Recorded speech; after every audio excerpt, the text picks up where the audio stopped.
Ele não era sacerdote, não era filho de profeta, apenas um homem simples, do campo, um boieiro, um colhedor de sicômoros. Tecoa era o seu chão e a poeira do deserto o seu abrigo. Mas um dia sua voz se levantou contra reis, contra sacerdotes, contra todo um povo. Amós não foi chamado por homens, foi arrancado da rotina e empurrado pela verdade. Israel estava no auge da sua glória. As riquezas fluíam, os palácios estavam cheios.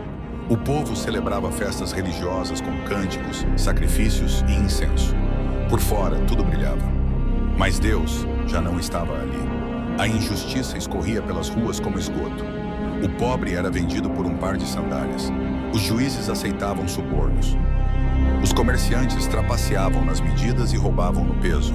As mulheres ricas exigiam mais vinho, enquanto crianças passavam fome a poucos metros dos templos. E então, Deus falou, por meio de um camponês. Amós começou condenando as nações ao redor. Damasco, Gaza, Tiro, Edom, Amon, Moabe. Cada uma recebia um veredito. O povo de Israel ouvia e aplaudia. Afinal, seus inimigos estavam sendo condenados. Mas, de repente, o tom muda. Por 3 transgressões de Israel e por 4, não retirarei o castigo. O povo se cala. O aplauso vira silêncio. A espada agora aponta para dentro. Amós denuncia o povo escolhido. Eles que deveriam ser luz, se tornaram trevas. Vocês pisam os pobres e exigem tributos injustos. Dormem em roupas tomadas como penhor. Bebem vinho obtido por opressão. E ainda assim entram no templo e cantam para mim? Deus estava farto, não com o pecado das nações, mas com a hipocrisia do seu próprio povo. Aborreço as vossas festas, não suporto as vossas assembleias solenes. Ainda que me ofereçam holocaustos, não os aceitarei. Deus rejeitava a religião sem justiça, o culto sem compaixão, a adoração sem arrependimento. Mas Amós não parou por aí. Ele teve visões, gafanhotos devastando a terra, um fogo que consumia até os alicerces, um prumo que Deus usava para medir o muro torto do seu povo, e um cesto de frutas maduras, que anunciava o fim. Israel já estava maduro para o juízo, mas ninguém quis ouvir. O sacerdote Amazias disse a Amós, vai embora, profetize em outro lugar. Aqui não queremos mais ouvir sua voz. E Amós respondeu, eu não sou profeta por profissão, nem filho de profeta. Eu sou apenas um boieiro. Mas o Senhor me tirou do campo e me mandou falar, e eu falei. Depois disso, o silêncio. Pouco tempo depois, o que Amós disse aconteceu. Israel caiu, o povo foi levado em cativeiro, e os que zombaram da voz do camponês foram destruídos pela espada.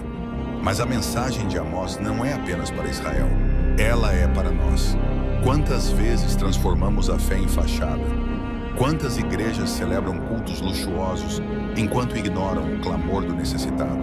Quantas vezes oferecemos louvores, mas com mãos sujas de indiferença?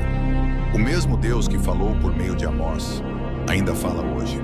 Ele não quer sacrifícios vazios. Ele quer justiça como um rio, misericórdia como uma fonte que nunca seca. Amós também foi um eco de um Deus que vê no secreto. Ele falava para uma geração que achava que podia enganar o céu com aparência. Deus revelou, vocês deitam em camas de marfim, comem os melhores cordeiros e tocam músicas como Davi, mas não se afligem pela ruína do povo. É o retrato de uma elite religiosa confortável, indiferente, fria. Enquanto o mundo ao redor apodrecia, eles dançavam. Essa imagem não é familiar hoje. A profecia de Amós vai mais fundo. Ele fala de um tempo terrível que viria. Eis que vem dias, diz o Senhor, em que enviarei fome sobre a terra. Não fome de pão, nem sede de água, mas de ouvir as palavras do Senhor. Uma geração sem direção, que corre de um lado ao outro, buscando sentido e não encontra. Estamos vivendo isso agora? Milhares ouvindo vozes, mas ignorando a única que realmente liberta. A dor de Amós era a dor de um Deus rejeitado, não por estrangeiros, mas por seus próprios filhos. Quantas vezes o Espírito Santo foi calado nos púlpitos? Quantas mensagens foram moldadas para agradar o auditório e não ao céu? Amós não tinha estrutura, nem seguidores, mas tinha algo que muitos perderam, temor. E temor pesa mais que talento. Mesmo em meio ao juízo, Amós termina com uma esperança. Deus promete restaurar a tenda caída de Davi. Ele não destruiria para sempre. Isso nos lembra que mesmo quando Deus disciplina, Ele não abandona. Ele fere, mas para curar. Ele julga, mas sempre deixa um fio de esperança para os que se arrependem. O que aconteceria se Amós aparecesse hoje? Ele seria silenciado, censurado, ridicularizado? Ou será que ainda há um remanescente que reconhece a voz profética quando ela corta como espada? Talvez você esteja ouvindo esse vídeo agora, não por acaso, mas porque a mesma voz que tirou Amós do campo agora te chama da distração. Se essa mensagem te tocou, não a ignore. Compartilhe-a com alguém. Seja como Amós, não alguém famoso, mas alguém fiel. Curta o vídeo, se inscreva